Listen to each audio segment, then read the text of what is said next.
ఈరోజు ఎవరైనా సరే గెలుపాట సాధించుకుంటేనే ధర్మవరాన్ని ముందుకు నడిపించుకోగలుగుతాము. అది ఆ స్థాయిలో గ్రామ స్థాయిలో చిన్న చిన్న ఏమైనా విభేదాలు ఉండొచ్చు, కానీ తెలుగుదేశం కేడర్ గత 5 ఏళ్ల నుంచి ధర్మవరంలో చాలా ఇబ్బందులు పడుతూ ముందుకెళ్ళిన పరిస్థితి మనం చూసాం.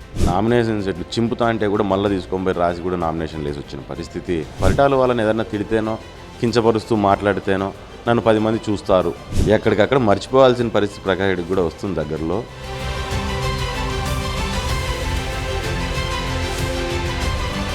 పరిటాల రవీంద్ర ఈ రెండు తెలుగు రాష్ట్రాల్లో ఈ పేరు తెలియని వారు ఉంటారు. రాజకీయాలు తెలిసిన వాళ్ళు తెలియని వాళ్ళు కూడా పరిటాల రవీంద్ర పేరు చెప్తేనే ముందుగా అనంతపురం జిల్లాకు గుర్తొస్తుంది. ఆయన ఆశయాల్ని కొనసాగిస్తూ రాజకీయాల్లో ఒక యువ నాయకుడు పరిటాల శ్రీరామ్ కొనసాగుతున్నారు. అసలు అనంతపురం జిల్లా రాజకీయాలు ఎలా ఉన్నాయి, అసలు ఏంటి అనేది ఇప్పుడు తెలుసుకునే ప్రయత్నం చేద్దాం. శ్రీరామ్ గారు చెప్పండి, ప్రస్తుతం ఎన్నికల కోలాహలం జరుగుతుంది రాష్ట్ర వ్యాప్తంగా. ఎలా ఉంది బీజేపీ, జనసేన, టీడీపీ కూటమి ఎలా కలిసి వస్తుంది అనుకుంటున్నారు ఈసారి? అద్భుతంగా అండి. ఈరోజు ఒక రాక్షసుడిని దింపడం కోసం అని చెప్పని ఈరోజు 3 పార్టీలు మొత్తం అన్నీ ఏకమై ఈరోజు ముందుకు రావడం అనే విషయం రాష్ట్ర ప్రజల్లో ఒక ధైర్యాన్ని నింపుతుంది. ఖచ్చితంగా జనసేన, తెలుగుదేశం, బీజేపీ కలయిక అనేది ప్రజల్లో, అంటే రేపొద్దున ఇక్కడ ఎలక్షన్ చేయడం అనేదే కాకోకుండా రేపొద్దున గవర్నమెంట్ వచ్చిన తర్వాత గవర్నమెంట్లో కూడా పేద ప్రజలకు పనులు చేసుకునే అవకాశము, వాళ్ళకి ఏదైనా సరే వాళ్ళని నిలబెట్టుకునే ఒక అవకాశం అనేది కూడా వస్తుందనే ఒక ఆశతో కూడా ఈరోజు ఎదురు చూస్తున్నారు. ముఖ్యంగా చెప్పండి, అంటే రాజకీయంగా ఇప్పుడు బీజేపీ పొత్తులో భాగంగా ధర్మవరం మీరు కేటాయిస్తారని అంతా ఎక్స్పెక్ట్ చేశారు. కాకపోతే ధర్మవరం బీజేపీ పొత్తులో భాగంగా పోయింది. అంటే ఇప్పుడు మీ రాజకీయ ప్రస్థానం ఎలా ఉండబోతుంది నెక్స్ట్? ఈరోజు కూటమిలో భాగంగా ఈరోజు ధర్మవరం పోయిందండి బీజేపీకి. ఖచ్చితంగా అక్కడ సత్యకుమార్ గారికి కూడా పూర్తి స్థాయిలో తెలుగుదేశం శ్రేణుల నుంచి కానీ క్యాడర్ నుంచి కానీ పూర్తి స్థాయిలో సహకారం అనేది అందించిపోతున్నాం. ఖచ్చితంగా దాని నుంచి గెలుపు అనేది కూడా చాలా సులువుగా మారే అవకాశం అనేది కూడా బాగా ఎక్కువ కనపడుతుంది. దాని తగ్గట్టుగా ఆయన కూడా ప్రజల్లోకి దూసుకొని పోవడం, ఉన్న తెలుగుదేశం క్యాడర్తో కానీ అందరితో జనసేన క్యాడర్తో కానీ కలుపుకొని పోయే విధానం అనేది కూడా ఈరోజు ఎక్కడ ఇబ్బంది లేకోకుండా ముందుకెళ్ళే, ఇబ్బందులకి తావివ్వకుండా ముందుకెళ్ళే పరిస్థితి కూడా ఎక్కువగా కనపడుతుంది మనకు. సో దాంతోపాటు ఈరోజు ఉన్న దాంట్లో గెలుపు అనేది ముఖ్యమైనది. ఈరోజు రాజకీయ భవిష్యత్తు ఇంకో దానికంటే కూడా మేము ఆలోచన చేసేది ఈరోజు గెలుపు చాలా ముఖ్యమైనది. ఆ గెలుపుని సాధించుకున్నామంటే ఈరోజు నేను రాజకీయాలు చేసిన, సత్యకుమార్ గారు రాజకీయాలు చేసిన, లేకుంటే రగట్పల్లి మధు గారు, చిలక మధుసూదన్ రెడ్డి గారు రాజకీయాలు చేసిన, ఎవరు చేసినా కానీ ఈరోజు ధర్మవరం నియోజకవర్గ అభివృద్ధి కోసమే మేము చేస్తుంటాం. అది సత్యకుమార్ గారి ద్వారా మరింత చేయగలుగుతామని చెప్పి మేము ఆశిస్తున్నాం, అనుకుంటున్నాం. ఈరోజు ఎవరైనా సరే గెలుపాట సాధించుకుంటేనే ధర్మవరాన్ని ముందుకు నడిపించుకోగలుగుతాము. ఖచ్చితంగా మా ఆశయాలు ఏదైతే మేము ఆలోచన చేసి ఆ సమస్యలు 5 ఏళ్ళుగా మేము చూసానో, లేదంటే మధు గారు చూసారో, ఆ ఆశ అవన్నిటినీ కూడా ఖచ్చితంగా నెరవేర్చే ప్రయత్నంలోనే మేము కూడా ఉంటాం. ధర్మవరంలో తెలుగుదేశం పార్టీ 2 వర్గాలుగా ఉందనేసి బయట పెద్ద ఎత్తున ప్రచారం జరుగుతుంది. ఈ ఎలక్షన్స్లో అవన్నీ ఏమైనా కనిపిస్తున్నాయి అంటారు? ధర్మవరంలో యాక్చువల్లీ తెలుగుదేశం పార్టీకి ఉన్న బలం కేడర్. ఇప్పుడు నేను కొత్తగా చెప్పే మాట కాదు, లేదంటే 5 ఏళ్ళ నుంచి వచ్చిన మాట కాదు. ఎప్పటి నుంచినో ఉన్న బలం ఏంటంటే క్యాడరు. అక్కడ తెలుగుదేశం పార్టీకి అంత లీడర్షిప్ అనేది ఓటుకు సింబల్కి ఓటు ఉంది. అంటే సైకిల్ గుర్తు చూడంగానే ఎన్ని బాధలున్నా కోపాలున్నా లోపలికి వెళ్తే సైకిల్ గుర్తుకు ఓటేసే అంత పరిస్థితి ధర్మవరంలో ఉంది. సో అక్కడ వర్గాలు ఏర్పడే పని నాకు తెలిసే అంత పరిస్థితి ఏం లేదు. ఇంకా మామూలు గ్రామాల్లోకి పోయినప్పుడు, నియోజకవర్గం లేకపోయినప్పుడు చిన్న చిన్న విభేదాలు కోరుకుండొచ్చు, కానీ ఫైనల్గా వచ్చేటప్పటికి మొత్తం అందరూ ప్రజలకు ఉపయోగపడేది, ధర్మవరంకు ఉపయోగపడే డెసిషన్ తీసుకునే పరిస్థితి అనేది ఖచ్చితంగా అక్కడ కనపడుతుంది. అది ఆ స్థాయిలో గ్రామ స్థాయిలో చిన్న చిన్న ఏమైనా విభేదాలు ఉండొచ్చు, కానీ పై స్థాయిలో ఎటువంటి విభేదాలు లేవు, ఏమీ లేదు. బ్రహ్మాండంగా క్యాడర్ అంతా ఏకమై ఈరోజు పనిచేస్తాను. రాప్తాడ్ నియోజకవర్గంలో 2019 ఎన్నికల్లో ప్రత్యక్ష రాజకీయాల్లో మీరు పోటీ చేశారు. తర్వాత కొన్ని పరిణామాలతో చంద్రబాబు నాయుడు ఆదేశాలతో మీరు ధర్మవరం పోయారని కూడా చెప్తున్న పరిస్థితి. అయితే ఇప్పుడు ఏకంగా టికెట్ కూడా రాని పరిస్థితుల్లో ఎలా ఉంది అసలు? ఈరోజు ఏం రాజకీయాలు చేసినా ఇందాక మీకు చెప్పినట్టుగా ప్రజల కోసమే రాజకీయాలు అనేవి ఉంటాయి. ఈరోజు మా నాన్నకు అవకాశం వచ్చింది ప్రత్యక్ష రాజకీయాల్లో చేయడానికి, దాని తర్వాత మా అమ్మకు వచ్చింది, తర్వాత నాకు ఒకసారి వచ్చింది. ఖచ్చితంగా రేపు పొద్దున ప్రజాసేవలో ప్రత్యక్ష రాజకీయాల్లో మనకు అవకాశం వచ్చినప్పుడు ఖచ్చితంగా దాన్ని అవకాశాన్ని అందిపుచ్చుకొని చేస్తాం. కానీ ఎవరికి ప్రత్యక్ష రాజకీయాల్లో అవకాశం వచ్చినా ఆ ప్రాంతం కోసం, ప్రాంత బాగు కోసం మేము ప్రయత్నం చేసింది. ఖచ్చితంగా రేపు పొద్దున అవకాశం వస్తుంది, రాకుండా ఎక్కడా పోదు, అవకాశం వస్తుంది. అన్నిటికంటే మెయిన్గా ఇప్పుడు నేను ఆలోచన చేస్తుంది 5 ఏళ్ల నుంచి కష్టపడిన క్యాడర్ కావచ్చు, ఎందుకంటే తెలుగుదేశం కేడర్ గత 5 ఏళ్ల నుంచి ధర్మవరంలో చాలా ఇబ్బందులు పడుతూ ముందుకెళ్ళిన పరిస్థితి కూడా చూసాం. ఎంతోమంది అన్ని రకాల అవమానాలు పడ్డారు, ఇబ్బందులు పడ్డారు, కేసులు పడ్డాయి, అన్నీ పడ్డాయి. ఈరోజు మనం వాళ్ళని కాపాడుకునే ప్రయత్నం, దాంతోపాటు ధర్మవరం ప్రజలు పడిన ఇబ్బందులను కూడా దగ్గర నుంచి చూడడం జరిగింది. అంటే బయట నుంచి చూడడం అనేది ఏ నియోజకవర్గంలో అయినా సరే, లేదంటే ఒక ప్రాంతంలోది బయట నుంచి సమస్యలు వినడం వేరుగా ఉంటుంది, నేరుగా చూడడం వేరుగా ఉంటుంది. ఆ సమస్యలన్నింటినీ కూడా కళ్ళారా నేను చూడడం జరిగింది. ఈరోజు నేనేదో నిలబడాలి అనే దానికంటే కూడా క్యాడర్కి పడిన కష్టాలకు ఏదో ఒక ప్రతిఫలం అనేది ఉండాలనేది, ప్రజలు పడిన కష్టాలు తీరాలి అంటే ఆ కష్టాలకి ప్రజలకి ఆ దూరాన్ని పెంచాలి ఆ కష్టాల నుంచి అనే ఆలోచనే నాకు ఎక్కువగా ఇదవుతుంది. సో ఇప్పుడు మా కళ్ళ ముందున్న టార్గెట్ ఈరోజు ఏంటంటే రేపొద్దున క్యాడర్ని నిలబెట్టుకోవడము, గత పడిన ఇబ్బందులకి ఏదో ఒక ఫలితం అనేది ఉండడం అనేది. రెండోది ప్రజలు పడిన ఇబ్బందులు ఏవైతే ఉన్నాయో ఆ ఇబ్బందుల్ని ఖచ్చితంగా ఉండకోకుండా ధర్మవరంలో చూసుకోవాలనేది. సో చాలా మార్పులకి అక్కడ ఉన్న బిజినెస్ పీపుల్ కావచ్చు, విమెన్ కావచ్చు, రైతులు కావచ్చు, యూత్ కావచ్చు, వీళ్ళు పడుతున్న ఇబ్బందులు ఏవైతే ఉన్నాయో, ముఖ్యంగా చేనేత పరిశ్రమ బిజినెస్ పీపుల్ అంటే వాళ్ళు గత 5 ఏళ్ల నుంచి పడుతున్న ఇబ్బందులు ఏవైతే ఉన్నాయో అవన్నిటినీ మేము సాల్వ్ చేసుకునే ప్రయత్నం చేసుకోగలిగితే ఖచ్చితంగా నా లీడర్షిప్ అనేది నాకు నిలబడుతుంది. ఖచ్చితంగా అది నిలబడుతుంది, అది నిలబెట్టుకోగలుగుతాం. మేము ఎమ్మెల్యేలుగా ఉన్నా మంచి పేరు తెచ్చుకునే ప్రయత్నం చేయాలా, లేకున్నా మంచి పేరు తెచ్చుకునే ప్రయత్నం చేయాలా. కాబట్టి దాన్ని సాల్వ్ చేసుకోగలిగితే మాకు బాగుంటుంది అట్లాంటి ఇష్యూస్ని అనుకుంటున్నాను. ముఖ్యంగా మీ అధినేత చంద్రబాబు నాయుడు యువత ఎక్కువగా రాజకీయాలకు రావాలని చెప్పేసి ప్రతి సభల్లో కానీ ఎక్కడ చూసినా పిలుపునిస్తున్న పరిస్థితి. అలాంటి సమయంలో రాయలసీమ జిల్లాలో కూడా రాష్ట్ర వ్యాప్తంగా ప్రభావం చూపే పరిటాల కుటుంబం నుంచి ఒక వ్యక్తిని పొత్తులో ధర్మంగా పక్కన పెట్టడం, మీకు ఎలాంటి ఏమైనా హామీ ఇచ్చారా మీకు న్యాయం చేస్తానని? ఈరోజు ఖచ్చితంగా అండి యువత రాజకీయాల్లోకి రావాలనే నినాదంతో చంద్రబాబు నాయుడు గారు కూడా రాష్ట్ర వ్యాప్తంగా అదే ప్రయత్నం చేస్తూ చాలామందిని తీసుకొని రావడం జరిగింది. కానీ అన్ఫార్చునేట్ ధర్మాల్లోకి వచ్చేటప్పటికి పొత్తు ధర్మంని పాటించాల్సిన పరిస్థితి. ఆ పరిస్థితుల్లో ఆయన ఇంకొకరికి ఇవ్వడము, కానీ దాంట్లో కూడా మాకు మంచి జరిగే పరిస్థితి అంటే సత్యకుమార్ లాంటి వ్యక్తి రావడం అనేది మాకు ఖచ్చితంగా ధర్మానికి మంచి జరిగే పరిస్థితే మాకు కూడా కళ్ళారా కనపడుతుంది. నేను ఇందాక చెప్పినట్టుగా రాజకీయాలు ఇక్కడైతే ఆగిపోవు, రాజకీయాలు అనేటివి ఇంకా మరింత ముందుకు వెళ్ళాలా. సో లైఫ్లో ఇట్లా చిన్న చిన్నవన్నీ ఛాలెంజెస్, ఆ ఛాలెంజెస్ ఎదురైనప్పుడు మనం దానిని ఎదురెదుకొని వెళ్ళే పరిస్థితి ఉంటుంది. ఖచ్చితంగా నాకు నమ్మకం ఉంది చంద్రబాబు నాయుడు గారి మీద. ఈరోజు పదవుల కోసమే అనేది కాకపోయినా ఖచ్చితంగా ముందు నుంచి కూడా ఆయన మా కుటుంబానికి కానీ మమ్మల్ని కానీ ఒక సొంత కుటుంబంలానే చూసుకుంటూ వెళ్ళారు. ఖచ్చితంగా నా గురించి కూడా మంచి ఆలోచన చేస్తారు రేపొద్దుననే నమ్మకం నాకు ఖచ్చితంగా ఉంది. రాప్తాలో ఒకవైపు ధర్మవరం చూసుకుంటేనే ఒకవైపు మళ్ళీ రాప్తాలో మీ అమ్మగారు మాజీ మంత్రి పైటాల సునీత గారు క్యాంపెయినింగ్ చేస్తున్నారు. ఎలా సపోర్ట్ చేస్తున్నారు అంటే 2 పడవల మీద నడుస్తున్నట్టుందా ఇప్పుడు? అట్లేం కాదండి. ఇప్పుడు మాకు తెలిసినంత వరకు అయినంత వరకు ఎక్కడ దాకా పార్టీకి ఉపయోగపడితే అక్కడ వరకు ఉపయోగపడాలనే ఆలోచనలోనే ఉన్నాం. రెండోది ఈ 2 నియోజకవర్గాలు సొంతంగా మేము ఆలోచన చేయాలి. ఎందుకంటే ఇప్పుడు ఎవరి ఎలక్షన్లో వాళ్ళు బిజీగా ఉన్న పరిస్థితి. సో ఇప్పుడు ఉన్న దాంట్లో కూడా 2 దాంట్లో నాకు చేతనైనంత వరకు నేను సాయం చేసుకుంటూనే ముందుకెళ్ళే ప్రయత్నం చేస్తున్నాను. రాప్తాడు అనేది ముందు నుంచి మేము ఉన్నది అంతో ఇంతో పూర్తి స్థాయిలో ఐడియా ఉన్నది కాబట్టి, అండ్ రెండోది అమ్మ ఉన్నారు, ఇంకా మిగతా వాళ్ళు ఉన్నారు కాబట్టి అక్కడ సులువుగా వీళ్ళు చేసుకొని పోగలిగే అవకాశం ఉంది. నా ఇన్వాల్వ్మెంట్ కూడా పూర్తి స్థాయిలో ఎంతవరకు అవసరమో పూర్తి స్థాయిలో దానికి కూడా ఇన్వాల్వ్మెంట్ అనేది పెట్టుకుంటూ పోతున్నాం. అట్ ద సేమ్ టైం ధర్మవరంలోకి వచ్చేటప్పటికి అక్కడ కూడా అక్కడున్న లీడర్షిప్ అవన్నీ కూడా స్ట్రాంగ్గా ఉండి నడుపుకొని పోతున్నారు. ఎక్కడ కావాలన్నా కానీ మేము పూర్తిగా ఇన్వాల్వ్ అయ్యి పని చేసుకొని పోయే పరిస్థితి ఈరోజు చేసుకొని ముందుకెళ్తున్నామండి. గతంలో ఎలక్షన్స్ కానీ ఇప్పుడు ఎలక్షన్స్ కానీ రాయలసీమ జిల్లాలో ముఖ్యంగా అనంతపురం ఫ్యాక్షన్ ఏరియాకి బాగా ఎప్పుడు ఫ్యాక్షన్ నడుస్తుంటుంది, ప్రత్యర్థులు ఎదురుదాడులు చేస్తూ ఉంటారు. అలాంటి ఎన్నికల్లో ప్రస్తుతం ఎన్నికలు ఎలా ఉన్నాయి? అసలు ఫ్యాక్షన్ అనేది ఇంకా ఉందంటారా? మనం ఫ్యాక్షన్ అనేది లేదండి ఇప్పుడు పరిస్థితుల్లో. ఫ్యాక్షన్ అనేది అప్పుడున్న పరిస్థితులను బట్టి అక్కడ గ్రామాల్లో ఉన్న పరిస్థితులు దానిని బట్టి 2 వర్గాలుగా డివైడ్ అయిపోయి ఆ మధ్య జరిగిన ఘర్షణలో మనకు వచ్చింది అనుకుంటే, ఈరోజు వాస్తవంగా ఫ్యాక్షన్ కంటే కూడా రౌడీజం పెరిగిపోయింది. ఈరోజు ఈ రాష్ట్రంలో మనం ఒకసారి ఆలోచన చేసుకుంటే జరిగిన గత 5 ఏళ్ళని మనం ఒకసారి ఆలోచన నెమరేసుకున్నామంటే ఇక్కడ ఫ్యాక్షన్ అనేది ఏం లేదు. మినిమం నాకు తెలిసి ఫ్యాక్షన్ కంటే కూడా ఇక్కడ రౌడీజం పెరిగిపోయింది. రౌడీజానికి ఫ్యాక్షన్కి చాలా తేడా ఉంటుంది. ఫ్యాక్షన్ చేసినప్పుడు కనీసము నా వర్గం బాగుండాలో, నా ఊరు బాగుండాలి, నా వర్గం బాగుండాలి అని చేసేది ఫ్యాక్షనిజం అంటే, నేను బాగుండాలని చేసేది రౌడీయిజం. ఈరోజు మనం రాష్ట్రంలో ఏ కాన్స్టిట్యున్సీ తీసుకున్నా కానీ ఎవరిని తీసుకున్నా ఏ లీడర్ని చూసినా అంతకుముందు ఫ్యాక్షన్ లీడర్లు అనేవాళ్ళు ఇప్పుడు రౌడీ లీడర్లు అనాలి. వాడి ఇంటికి వాడు బాగుపడడానికి వాడు చేసే రౌడీయిజము, వాడి ఆదాయాల కోసము, ఆర్థిక వనరులు ఇది చేసుకోవడం, దోచుకోవడం కోసము చేసేదే రౌడీయిజము. ఇప్పుడు ఫ్యాక్షన్ కంటే కూడా రౌడీయిజం పెరిగిపోయింది. మళ్ళీ ఈ రౌడీయిజం ఎలక్షన్ల మీద ఏమాత్రం ప్రభావం చూపిస్తుంది అది కూడా చూడాలా.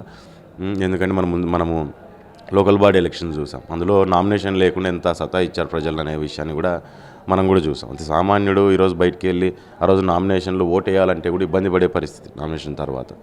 అటువంటి పరిస్థితులు చూసాం. ఖచ్చితంగా ఈసారి ఎలక్షన్లో వాళ్ళు ఆ మేరకు వస్తే తెలుగుదేశం కార్యకర్తలు సిద్ధంగా ఉన్నారు దాన్ని ఎదుర్కోవడానికి. ఎటువంటి ఇబ్బందులతో వాళ్ళు ముందుకు వచ్చినా, ఎటువంటి సమస్యలు ఆలోచన చేసుకుంటూ, ఏమన్నా ఇబ్బందులు పెట్టాలని ఆలోచన చేసుకుంటూ ముందుకు వచ్చినా కానీ దానికి తగ్గి ఏదో కన్విన్స్ అవ్వడానికి తెలుగుదేశం కార్యకర్తలు సిద్ధంగా లేరు. నీకు ఖచ్చితంగా బూతుల్లో ఎదుర్కోవడానికి పూర్తి స్థాయిలో సిద్ధంగా ఉన్నారు. ఈరోజు ఈ కార్పొరేట్ రౌడీజాన్ని కూడా పోలీసులు లేకపోతే ఎలక్షన్ కమిషన్ కూడా దీని మీద గట్టిగా దృష్టి పెట్టాల్సిన అవసరం ఉంటుంది. ఎటువంటి అవాంఛనీయ ఘటనలు అనేటివి మనకు బూతుల దగ్గర జరగకోకుండా, ఏ నియోజకవర్గంలో జరగకోకుండా చూసుకోవాల్సిన బాధ్యత పోలీసులు కానీ at the same time election కమిషన్కి కానీ ఉంటుంది. ఎందుకంటే అటు సైడ్ నుంచి వచ్చినప్పుడు ఈ పక్కడు ఊరికే ఉండరు, అవి జరుగుతాయి. ఒకటి పెరిగిపోయే పరిస్థితి ఉంటుంది. ముఖ్యంగా లోకల్ బాడీ ఎలక్షన్స్లో కూడా మీరు ధర్మవరంలో ఇంట్లో నుంచి దొంగగా వెళ్ళి అంటే గోడ దూకి వెళ్ళి నామినేషన్లు వేసే పరిస్థితి ఎందుకు వచ్చిందంటారు అసలు? ఈరోజు లోకల్ బాడీ ఎలక్షన్స్లో అండి ఆ రోజున్న పరిస్థితుల్లో అక్కడ నాయకుడు అనేవాళ్ళు లేకపోవడం వలన అప్పుడు చాలా టైం వచ్చింది, చాలా గ్యాప్ వచ్చేసింది. అక్కడ నాయకుడు అనేవాడు సుమారు సంవత్సరం లేకపోవడం వలన అక్కడ ప్రజలు కూడా ఒక రకమైన డీలా పడిపోయిన పరిస్థితి ఎక్కువగా కనపడేది అనమాట. ఆ డీలా పడడంతో ప్రజలందరూ కూడా ఎట్టయిపోయిందంటే ఇంకెవరు లేరు మనం ఇంకా నామినేషన్ వేయడం కూడా మంచిది కాదు అన్నప్పుడు తెలుగుదేశం పార్టీ తరపు నుంచి చంద్రబాబు నాయుడు గారు నన్ను అక్కడ పంపించినప్పుడు వెళ్ళి కూర్చొని మాట్లాడి వాళ్ళందరినీ కన్విన్స్ చేస్తూ లైన్లోకి తీసుకున్న తర్వాత వాళ్ళంతా ఏంటంటే ఇప్పుడు నామినేషన్లు వేయాలి అని చెప్పిన తర్వాత ప్రతి ఒక్కరు అక్కడ వీళ్ళు గట్టిగా పేపర్లు చింపేయడము, ఈ రకంగా ఇబ్బందులు పెట్టే పరిస్థితి ఈరోజు అక్కడ జరుగుతుంది. దాంట్లో గట్టిగా ధైర్యం చెప్పినప్పుడు వీళ్ళు కూడా ఉన్న కార్యకర్తలు కూడా ఎట్టి పరిస్థితుల్లో నామినేషన్ వేయాలి, మనకు జెండా కనపడాలి అక్కడ ధర్మవరంలో, అంటే ఈ నామినేషన్లో మనం పూర్తి స్థాయిలో దాని మీద ఫైట్ చేయాలి అనే ఆలోచన వాళ్ళకు కూడా వచ్చింది. వాళ్ళకు కూడా చెప్పడం జరిగింది. వాళ్ళు ఎక్కడ ఆలోచన చేయకుండా అదే రకంగానే వెళ్ళారు. నామినేషన్స్ ఎట్లు చింపుతా అంటే కూడా మళ్ళీ తీసుకొని పోయి రాసి కూడా నామినేషన్ వేసి వచ్చిన పరిస్థితి ఆ రోజు ధర్మవరం మున్సిపాలిటీలో చూసాం. అట్ ద సేమ్ టైం మండలాల్లో కూడా అదే రకమైన పరిస్థితి. సో ఇది ధర్మవరంలో ఎస్పెషల్లీ కాదు, మొత్తం రాష్ట్ర వ్యాప్తంగా ఇదే రకమైన పరిస్థితి. కానీ ధర్మవరంలోకి వచ్చేటప్పటికి ఒక ప్రత్యేకమైన పరిస్థితి. ఆ రోజు ఏమైపోయిందని నాయకులు లేడు, ఇంకా మొత్తం ఈ నామినేషన్లు అయితే అనే దగ్గర నుంచి తెలుగుదేశం కార్యకర్తలందరూ ఏకమై నామినేషన్లు వేసి ఎలక్షన్ జరిపించే పరిస్థితికి ధర్మవరంలో తీసుకురాగలిగాం ఆ రోజు. ముఖ్యంగా ధర్మవరంలో ప్రస్తుత ఎమ్మెల్యే చాలా భూ కబ్జాలు చేశాడని చెప్పేసి మీరు పెద్ద ఎత్తున ఆరోపించారు. అవన్నీ సాక్ష్యాలతో నిరూపించగలరా? ఖచ్చితంగా అండి. ఈరోజు నేను ఎలక్షన్ ముందు మనం ఇవన్నిటికంటే కూడా ఎలక్షన్ అయిపోయిన తర్వాత సిట్లు పడతాయి. సిట్టు పడేసి దాని మీద ఎంక్వైరీలు జరుగుతాయి. ఎంక్వైరీలు జరిగినప్పుడు ఏమేమి రావాలన్నీ బయటకు వస్తాయి. ఏ కుంభకోణాల కంటే కూడా ఇక్కడ అంతకంటే పెద్దది మినిస్టర్ స్థాయిలో పెద్ద కుంభకోణం జరిగిందనో, ఒక సీఎం స్థాయిలో కుంభకోణం జరిగిందనో అనే స్థాయిలో ఆ డబ్బులు ఎట్ట కనపడతాయో, ఈరోజు జగనంగానే 1,00,000 కోట్లు ఎట్ట కనిపించే పరిస్థితి ఉందో, లేకపోతే ఈరోజు వేరే 2G స్కామ్ అంటే ఎట్ట కనపడుతుంది. ఈరోజు ధర్మవరం స్కామ్ బయటికి తీసినామంటే ఆ భూముల వాల్యూలు తీసుకున్నామంటే ఏమీ లేని వ్యక్తి, ఒక కంపెనీ లేదు, ఒక పని లేదు. వాస్తవంగా ఇప్పుడు ఎవరికైనా ఒక వర్కులు చేసుకుంటారు, ఇంకోటి చేసుకుని బాగానే ఉంటారు, వ్యవసాయం చేసుకుంటారు, బాగానే ఉంటుంది. ఇట్లా రకరకాలుగా ఒక వ్యక్తికి ఆదాయం అనేది, ఆదాయ వనరులు అనేటివి తను చేసుకునే పనిని బట్టి ఉంటాయి. ఈరోజు ఏ పని లేకపోకుండా 100 కోట్లకి ఎదిగిపోయిన పరిస్థితి మనం చూస్తున్నాం. అక్కడ 100,000 కోట్లకి ఎదిగిపోయే పరిస్థితి ఈరోజు మనం అక్కడ చూస్తున్నాం. దాంట్లో ఇసుక తన ఆదాయం, మైనింగ్ అతని ఆదాయం, ఈరోజు భూ కబ్జాలు అతని ఆదాయం. ఈ రకంగా ఏది చూసుకున్నా కానీ మొత్తం అవన్నీ కూడా రేపు పొద్దున ఖచ్చితంగా సపరేట్ ఎంక్వైరీ వేసడమే, వేసి తీయడమే. ఎందుకంటే నువ్వు న్యాయంగా సంపాదించుకొని నువ్వు ఎక్కడో సంపాదన చేసుకున్న దాంతో ఖర్చు పెట్టుకొని నువ్వేదో కొనుక్కొని ఉంటే దానికి ఇబ్బంది లేదు. కానీ నువ్వు అన్యాయంగా చేసుకున్న దాని మీద ఎంక్వైరీలు అనేవి ఉండాల్సిన అవసరం అనేది ఉంటుంది. రాప్తాడులో చెప్పండి, మీ సొంత నియోజకవర్గం రాప్తాడు, అమ్మగారు పోటీ చేస్తున్నారు. మీరు గతంలో కూడా మీరు కానీ ఇప్పుడున్న ప్రస్తుత ఎమ్మెల్యే ప్రకాష్ రెడ్డి పైన కూడా ఇద్దరు ఒకరికొకరు పెద్ద ఎత్తున ఆరోపణలు ప్రత్యారోపణలు చేసుకున్న పరిస్థితి. అసలు ఎందుకు అంత వైరం ఉన్న వాతావరణం ఎందుకు వచ్చింది రాప్తాడులో? రాప్తాడులో గతంలో రాప్తాడు నియోజకవర్గం ముందు పెనగొండ నుంచి రాప్తాడు బైఫర్కేషన్లో డివైడ్ అయిపోయిన తర్వాత ఈ పక్క ఒక నియోజకవర్గం అనేది తయారైనప్పుడు ఫస్ట్ నుంచి కూడా ఈ నియోజకవర్గం కొత్త నియోజకవర్గం, ఈ నియోజకవర్గాన్ని ఎట్లో గట్లా అభివృద్ధి పదంలో మనం ముందుకు నడిపించుకోవాలనే ప్రయత్నంలో 2009 నుంచి 14 దాకా మొట్టమొదటిసారి ఇరుపక్కల మేము పోటీ చేయడం జరిగింది. నియోజకవర్గం అప్పుడే తయారైంది 9లో. 9 తర్వాత 14 చేసిన తర్వాత ఈరోజు ప్రకాష్ రెడ్డి పరిస్థితి ఎట్టయిపోయిందంటే, ఎవరు నువ్వు అంటే నేను పరిటాల మీద నిలబడిన వ్యక్తిని, నిలబడి ఓడిపోయిన వ్యక్తిని, నిలబడి గెలిచిన అంటే తన ఐడెంటిటీనే పరిటాల ఫ్యామిలీ మీద నిలబడ్డమో, పోటీ నిలబడ్డమో, ఓడిపోవడమో, గెలవడమో దీని గురించి చెప్పుకుంటే కానీ తన ఐడెంటిటీ అనేది బయట తెలియని పరిస్థితి. ఈరోజు ప్రకాష్ రెడ్డి పరిస్థితి ఏ రకంగా అయిపోయిందంటే, పరిటాల వాళ్ళని ఏదన్నా తిడితేనో, కించపరుస్తూ మాట్లాడితేనో నన్ను 10 మంది చూస్తారు, నేను ఒక హీరోలాగా చూడండి, నేను వాళ్ళనే తిడుతున్నా అంటే నేను అంత గొప్ప వ్యక్తితో నన్ను చూడండి అనే ఒక రాంగ్ పర్సెప్షన్. అంటే రాజకీయాల్లో ఆ పర్సెప్షన్ అనేది ఉంటుంది. అంటే మనం ఇట్లా చేస్తే ఇట్లా జరగవచ్చు అనే ఇది ఉంటుంది. ఆ రాంగ్ పర్సెప్షన్ తెచ్చుకోవడానికి ఇతను ప్రయత్నం చేసుకుంటూ పోతున్నాడు. ఈరోజు సింపుల్గా మాటల ద్వారా రెచ్చగొట్టి ఏదన్నా చిన్న గొడవైనా ఇంకోటైనా నేను హైలైట్ అవుతాను అనే ఆలోచన తను చేసుకుంటూ తను ముందుకెళ్ళాడు గతంలో. ఇప్పుడు ఏంటంటే, గత 14 నుంచి 19 వరకు కూడా మనం చూసుకున్నట్లయితే విపరీతంగా ఈరోజు కరప్షన్ అలిగేషన్స్ చేసుకుంటూ వచ్చాడు. ఈరోజు నేను ఒకటే అడుగుతున్నా, 5 ఏళ్ళు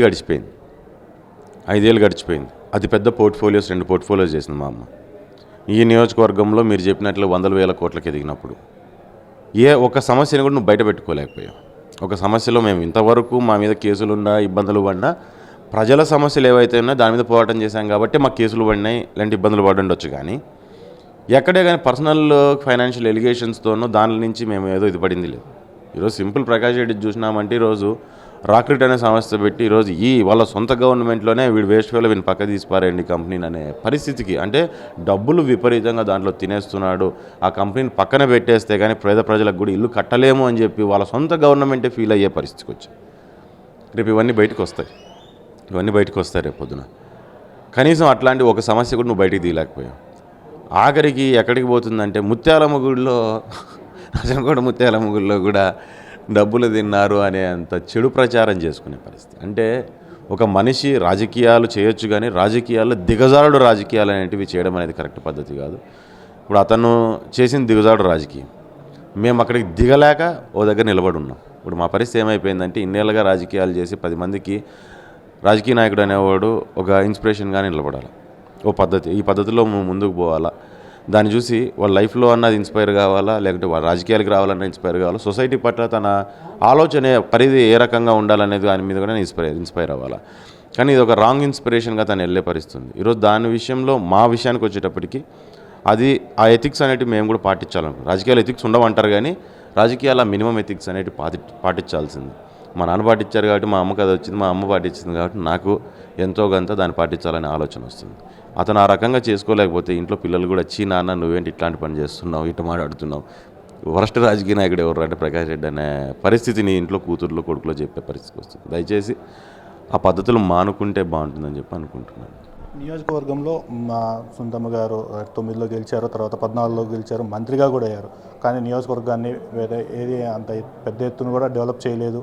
కనీసం పెరూరు డ్యామ్కి కూడా నీళ్లు తేలేని పరిస్థితిలో ఉన్నారు. నేను ఎమ్మెల్యేగా గెలిచిన వెంటనే పెరూరు డ్యామ్కు నీళ్ళు తెస్తా అని చెప్పి ఆ కర్ణాటక నేతలతో మాట్లాడి కూడా నీళ్ళు తెచ్చా అని చెప్పేసి ప్రకాష్ రెడ్డి గారు చెప్తున్నారు. ఎమ్మెల్యే గారు ఎన్నిసార్లు తెచ్చాడని ఈరోజు నేను ఒకటే చెప్తాను. హంద్రీనివా కాలువలో ఎందుకు ఆగిపోయింది అంటే, ఫేజ్ 2లో రాప్తాడు దాటేంత వరకు ఎందుకు ఆగిపోయింది అని, ఎప్పుడు 2007లో జరిగిన టెండర్లో. అందులో మెయిన్ కాంట్రాక్టర్ ఎవరు అంటే ప్రకాష్ రెడ్డి, మెయిన్ ప్యాకేజెస్కి. దాంట్లో ఇతను చేసిన పని ఏంటంటే, మొబిలైజేషన్ అడ్వాన్సులు తినేసి ఏదో పైకి ఏదో పని చేసినామని చెప్పి పని చూపించేసుకొని మొబిలైజేషన్ అడ్వాన్సులు అన్నీ తినేసి దానికి ఎక్కడికక్కడ వదిలేసి వెళ్ళిపోయిన పరిస్థితి. దాని తగ్గట్టుగా ఏదో అక్కడక్కడ పైన పనులు చేసుకొని అక్కడి నుంచి 2009 అయిపోయింది. 2007 నుంచి 2014-15 వరకు ఎక్కడ వేసిన గొంగలు అక్కడే ఉన్నట్టుగా ఫేజ్ 2 మొత్తం అంతా ఎక్కడికక్కడ నిలిచిపోయిన పరిస్థితి. ఒక్కసారి 2014 గవర్నమెంట్ వచ్చిన తర్వాత పరిటాల సునీత గారు కావచ్చు, చుట్టుపక్కల ఉన్న నాయకులు మేమంతా కలిసి దీన్ని పూర్తి స్థాయిలో లీడ్ తీసుకొని అక్కడి నుంచి 2 ఏళ్ళ టైం పెట్టుకొని 1.5 year 2 years టైం పెట్టేసుకొని మొత్తం హంద్రీనివా కాలువనంతా పూర్తి స్థాయిలో, అంటే ఇది మదర్ సోర్స్, ఇక్కడి నుంచి నీళ్ళు రావాల్సింది బయటికి, దీన్ని పూర్తి స్థాయిలో అయిపోగొట్టుకొని 48 చెరువులు, 100కు పైగా చెక్ డ్యాములు, 100కు పైగా కుంటలు, పంట కుంటలు, ఇవన్నిటినీ కూడా రాప్తాడు నియోజకవర్గంలో నింపుకుంటూ ప్రయత్నం చేసుకుంటూ నింపి అంతో ఇంత చుట్టుపక్కల ఉన్న రైతాంగం అంటే వలసలు వెళ్ళిపోయిన రైతులు రైతు కూలీలు కావచ్చు రైతులు కావచ్చు రిటర్న్ మళ్ళీ తిరిగి రాప్తాల్లో గ్రామాల్లోకి వచ్చే పరిస్థితిని ఈరోజు నియోజకవర్గంలో తీసుకురావడం జరిగింది. దాంట్లో భాగంగా మనకు పేరూరు డ్యామ్ ద్వారా ఒకప్పటి నుంచి కూడా మా ప్రాంతంలో ఉన్న పేరూరు డ్యాము అది అందరికి కల. ఆ పేరూరు డ్యామ్కి నీళ్లు తీసుకొచ్చుకోవాలనేది అది పెన్నా నది మీద కట్టి ఉంటుంది. పెన్నా నది రెగ్యులర్గా పారే పరిస్థితి అనేది కర్ణాటక నుంచి పారే పరిస్థితి లేకపోవడం వలన అది నిండకపోవడం వలన అందులో మోస్ట్ ఎఫెక్ట్ అయ్యేది కూడా నేను కూడా ఒక రైతునే. ఆ పేరూరు డ్యామ్ కింద ఆ ప్రాంతంలో ఆ డ్యామ్లోకి నీళ్ళు వస్తే ఉపయోగపెట్టుకోగలిగిన రైతుని నేను కూడా. సో అక్కడ నీళ్లు తీసుకురావాలనే ఆలోచనతోనే ఈరోజు కంప్లీట్ అయిన దీని నుంచి జీడిపల్లి నుంచి 52 కిలోమీటర్లతో ఈరోజు పేరూరు డ్యామ్లోకి నీళ్ళు తీసుకెళ్ళాలి. దాంతోపాటు 2 రిజర్వాయర్లు ఫినిష్ చేయాలనే ఆలోచన చేయడం జరిగింది.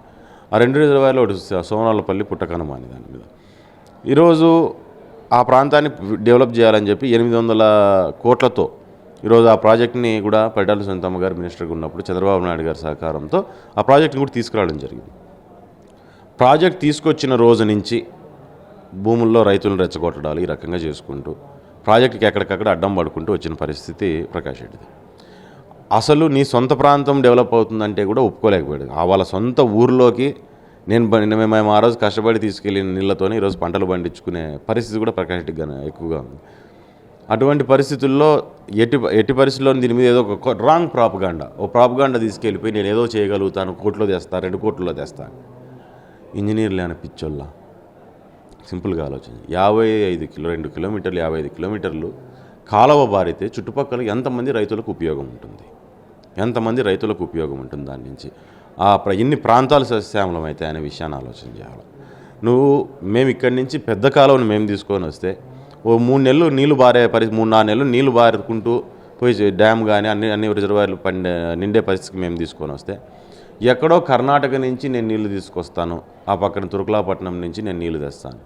ఏం చేసావు? పెన్నా ఏర్లో చిన్న కాలువ తీసుకొచ్చు. ఈరోజు వాస్తవంగా నువ్వు చేసే పరిస్థితి ఉంటే మళ్ళీ ఎన్నిసార్లు వస్తున్నాయి, ఎన్నిసార్లు పేరూరు డ్యామ్ను నింపాడనేది నేను కూడా అడుగుతున్నాను. 5 ఏళ్ళు గడిచింది కదా, నీకేం 2 ఏళ్ళు ఎమ్మెల్యేను 3 ఏళ్ళు ఎమ్మెల్యే కదా, 5 ఏళ్ళు ఎమ్మెల్యేను. అతి తక్కువ ఖర్చులో అయిపోయేదానికి నీకు ఇంత సమయం ఎందుకు పట్టింది? ఎన్నిసార్లు నింపగలిగావు? ఎన్నిసార్లు నిన్నే?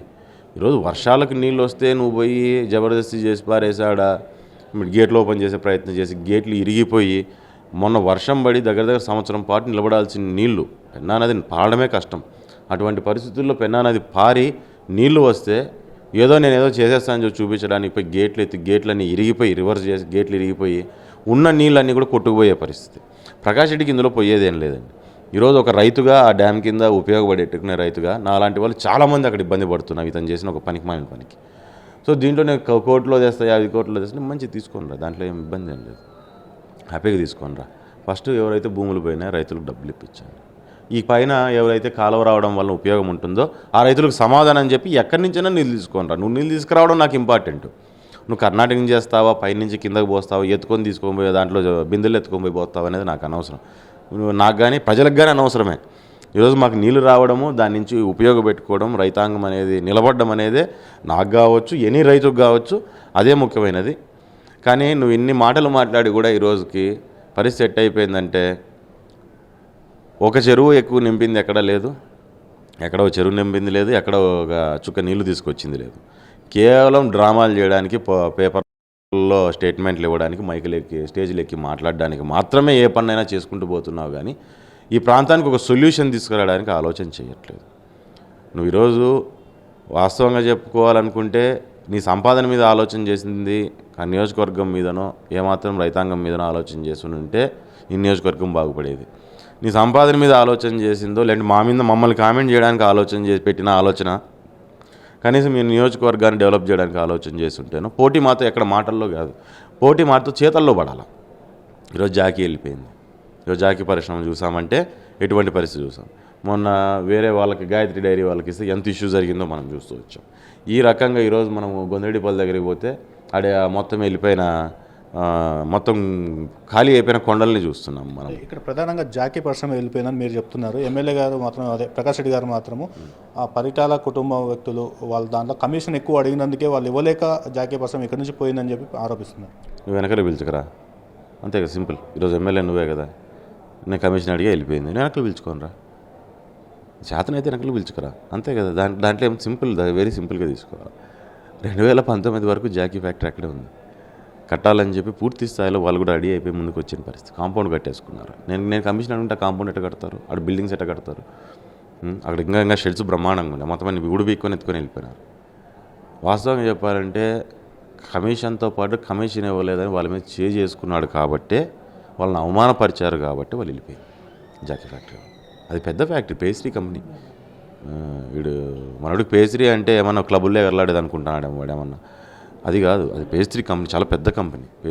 అట్లాంటి కంపెనీని నువ్వు ఈ పనికిమాలిన నీ లోఫర్ ఆలోచనలతోనూ లోఫర్ ప్రవర్తనతో నువ్వు వాళ్ళని బెదిరించేసి దగ్గర 6,000 మందికి ఉద్యోగ అవకాశాలు మహిళలకు, అంటే ఈరోజు పార్ట్ టైం పని చేసుకునే పరిస్థితి, అటువంటి కంపెనీని ఇక్కడి నుంచి లేకుండా చేసినావంటే ఒక్కసారి ఆలోచన చేసుకో. తప్పును ఒప్పుకో. కవర్ చేసుకోవడానికి పక్కన ఎత్తుంది. ఇది అలవాటు అనమాట ప్రకాష్కి. అలవాట్లన్నీ దించి బారేస్తాం రేపొద్దున. ఇంకా 20 రోజులు ఉంది. ఈ అలవాట్లన్నీ ఎక్కడికక్కడ మర్చిపోవాల్సిన పరిస్థితి ప్రకాష్కి కూడా వస్తుంది దగ్గరలో. ఈ తప్పుడు కూతలే అవి తన నెత్తికి ఎంత తెస్తున్నాయో ప్రజల నుంచి కావచ్చు, చుట్టుపక్కల ఉన్న వాళ్ళ దగ్గర నుంచి కావచ్చు, నెత్తికి వస్తుంది. అది నెత్తికి వచ్చేది తన పాపం గమనించుకోలేకపోతున్నాడు. రాష్ట్రంలో ముఖ్యమంత్రి జగన్మోహన్ రెడ్డి పైన గులకరాయి దాడి టీడీపీ నేతలే చేస్తున్నారని చెప్పేసి ఆరోపిస్తున్న పరిస్థితి. స్టిల్ మనము గత 5 ఏళ్ల నుంచి వీళ్ళని చూసిన తర్వాత వీళ్ళు మాట్లాడే మాటకి ఏమాత్రం బేస్ ఉందనేది కూడా మనకు అర్థం కాని పరిస్థితి ఈరోజు వచ్చేసింది. ఈరోజు బాబాయ్ హత్య అన్నారు, దాన్ని ఎవరు చేశారనేది ఈరోజు రాష్ట్రం అంతా తెలిసింది. కోడికత్త అన్నారు, అది ఎవరు చేశారో అందరికీ తెలుస్తుంది. అట్ ద సేమ్ టైం అట్లాంటిదే రాయి కూడా, గులకరాయి దాడి కూడా అంతకంటే పెద్ద తేడా ఏం లేదు. దాన్ని అనవసరంగా ఏదో లాస్ట్ మినిట్లో సింపతి గెయిన్ ప్లే అంటే ప్రతిసారి జనాలు దానికే పడిపోతారు అనుకోవడం అనేది కూడా సరైన ఇది కాదు. అండ్ రాజకీయాల్లో ఎత్తుగడలు అనేటివి కామన్గా ఉంటాయి, కానీ ఇంత దిగజారుడు ఎత్తుగడ అనేది సరైన ఇది కాదు. ఫస్ట్ ఈ ఎత్తుగడలు అన్నీ చేసుకునే బదులు రాష్ట్రంలో ఏదో అందరికీ మంచి చేయాలి. అసలు మెయిన్ మీ ఇంట్లో మీరు మంచి చేసుకుంటే ఇంకా బాగుంటుంది అనుకుంటున్నాను. మీ ఇంట్లో వాళ్ళకు మీ బాబాయ్ని చనిపోయాడు, ఆయనకి ఏదో న్యాయం చేస్తే బాగుంటుంది. ఈరోజు టీడీపీ వాళ్ళు రాళ్ళు వేశారు. గతంలో కూడా వాళ్ళ బాబాయ్ చనిపోయినట్టు చంద్రబాబు నాయుడు గారు చంపారని చెప్పని ఆయన మీద కూడా వాళ్ళు మాట్లాడడము రాయడం కూడా జరిగింది ఆ రోజు పేపర్లలో. కానీ ఈరోజు పరిస్థితి సేమ్ అట్టనే మాట్లాడుతున్నారు. సో దాని మీద కూడా ఎంక్వైరీ ఉంటుంది. దాన్నే మొదలుపెట్టేది ఏం లేదు. గులకరాయి దాడి మీద కూడా రేపొద్దు గవర్నమెంట్ వస్తే ఎంక్వైరీ ఉంటుంది. ఎవడు ఉంటాడో వాడిని తీసుకొని లోపలేసే పరిస్థితి ఉంటుంది. దాంట్లో ఏ కుట్ర ఉన్నా కానీ, కుట్ర చేయించుకున్నోడు కుట్ర చేసినోని కూడా రేపొద్దున గవర్నమెంట్ తరఫు నుంచి యాక్షన్ అదే రకంగానే ఉంటుంది. దీని ఇక్కడికి వదిలేసేది ఏం లేదు. ఆరోపణలు వచ్చిన తర్వాత దాన్ని సాల్వ్ చేయాల్సిన పని. ముఖ్యంగా మీరు అంటున్నారు బాబాయ్ హత్య కేసులో కూడా విచారణ జరగలేదు, వాళ్ళ ఇంట్లో వాళ్ళకే న్యాయం చేయలేదు అంటున్నారు. అంటే ఇప్పుడు పెద్ద ఎత్తున కాంగ్రెస్ పార్టీ అధ్యక్షులు షర్మిలాను, అలాగే జగన్మోహన్ రెడ్డి చెల్లెలు సునీత కూడా దీని మీద ఎక్కువ పోరాడుతున్నారు. అంటే వాళ్ళే హత్య చేశారు అనేసి వాళ్ళు ఆరోపిస్తున్న పరిస్థితుల్లో వీళ్ళు గవర్నమెంట్ ఏంటి స్పందించట్లేదా? అసలు ఏంటి అసలు ఈరోజు అంత స్టోరీ మనం చూస్తూనే ఉన్నామండి. సిబిఐ స్థాయికి వెళ్ళిపోవడము, అక్కడ ఉన్న పరిస్థితులు, వీళ్ళేదో ఇది చేసుకుని రావడము, రకరకాలుగా ఎంక్వైరీలు తప్పించుకునే ప్రయత్నం చేయడము. ఆ తప్పించుకోవడానికి ఒక్కసారి ఆ ఎంక్వైరీ క్లియర్గా జరిగిపోయిందంటే ఇది దాన్ని తప్పించుకొని దాన్ని ఎట్ట తప్పించుకుంటుంది దాని నుంచి అనే విషయాన్ని కూడా మనం చూస్తూ వస్తున్నాం. వాళ్ళు కానీ వాళ్ళు పట్టుదల విక్రవర్కులాగా ఆ విషయంలో న్యాయం జరగాలని చెప్పని సునీత గారు కూడా పూర్తి స్థాయిలో అక్కడ పోరాటం చేయడం జరిగింది. ఆ పోరాటానికి కూడా మనం కూడా రాష్ట్ర ప్రజలందరూ కళ్ళారా వీక్షించారు. ఈరోజు ఏ బిడ్డకైనా సరే తండ్రి హత్య గురించి అక్కడ అతనికి జరిగిన ఘోరమైన, అంటే మామూలుగా ఏదో చనిపోతే వేరే కథ, అంత వయసున్న వ్యక్తిని పెద్ద వ్యక్తిని కూడా కొట్టి ఆ రకంగా అంటే చంపడం అనేది ఒక రకము, హింసించి చంపడం అనేది ఒక రకం. ఆ హింసని చూసినప్పుడు నాకు తెలిసి అన్ని పార్టీల వాళ్ళు, అన్ని వర్గాల వాళ్ళు, నాకు తెలిసి వివేకానంద రెడ్డి గారికి శత్రువులు ఉన్నా కానీ వాళ్ళు కూడా బాధపడే ఉంటారేమో నాకు తెలిసి. అలాంటి ఇష్టం లేని వాళ్ళు కూడా అరే ఇటు ఎందుకు జరిగింది ఈ రకంగా నా మనిషి, ఇంకా కూతురికి ఏ రకంగా ఉంటుందో ఒకసారి ఆలోచన చేసుకోవాలి. ఇంట్లో వాళ్ళకు ఇంకా అది అంతకంటే హీనమైనది. కానీ ఆమె ప్రయత్నం చేస్తుంది, ఫైట్ చేస్తున్నారు. కానీ ఇంతవరకు ఆ న్యాయం జరగకోకుండా పక్కకు పోతుందనే భావన రాష్ట్ర ప్రజలందరిలోనూ ఉంది. ఖచ్చితంగా రేపు పొద్దున దాని మీద గట్టి ఎంక్వైరీనే ఉంటుంది. అవన్నీ కూడా నిజాలు బయటకు వస్తాయని అనుకుంటున్నాను. తప్పు చేస్తే ఖచ్చితంగా వెళ్ళాల్సిందే. తప్పు చేసిన వాడు ఎవడైనా సరే జైలుకి వెళ్ళాల్సిందే. వెళ్ళొచ్చాడు కదా ఆయన అంతకుముందు, ఇంకా ఎవరున్నారు వాళ్ళు కూడా అదే రకంగా ఆయన ఎట్టి వెళ్ళొచ్చాడు. ఈరోజు the great CM Jaganmohan Reddy జైలుకు పోవాల్సిన పరిస్థితి వచ్చినప్పుడు మరి పక్కన వాళ్ళు చెంచాలు లోపలికి పోవడం అనే దాంట్లో పెద్ద ఆశ్చర్యం ఏముంటుంది. ఖచ్చితంగా తప్పు చేసిన వాడు జైలుకు పోవాల్సిందే. జైలు శిక్ష అనిపించి రావాల్సిందే. ముఖ్యంగా వైఎస్ షర్మిల కడప నుంచి ఎంపీగా పోటీ చేస్తుంది, అంటే వాళ్ళ అన్న మీదే పోటీ చేస్తుంది. ఎలా ఉంటుంది, గెలుపు అవకాశాలు ఎలా ఉంటాయి అనుకుంటున్నారని? అంటే అది ఫ్యామిలీ పాలిటిక్స్ అండి. దాని విషయంలో నేను అంత సేవ్ ఉండడం అనేది మనం అక్కడ బయట నుంచి చేసే ఏ విశ్లేషణ అయినా కరెక్ట్ ఇది కాదు. ఖచ్చితంగా ఎందుకంటే గతంలో జగన్ లోపల ఉన్నాడు, ఆమె తిరిగి పనిచేశారు కాబట్టి గట్టిగా ఆమెకు ప్రజలు కూడా అవకాశం ఇచ్చే పరిస్థితి ఎక్కువగానే కనపడుతుందని చెప్పి చెప్తున్నారు బయట. ఎందుకంటే మనకు ఐడియాలు పక్క జిల్లా అక్కడ ఉన్న పరిస్థితులు డిఫరెంట్గా ఉంటాయి, మనకు సంబంధం లేని పార్లమెంట్ కాబట్టి ఖచ్చితంగా ఆమెకు అవకాశాలు ఉంటాయని చెప్తున్నారు.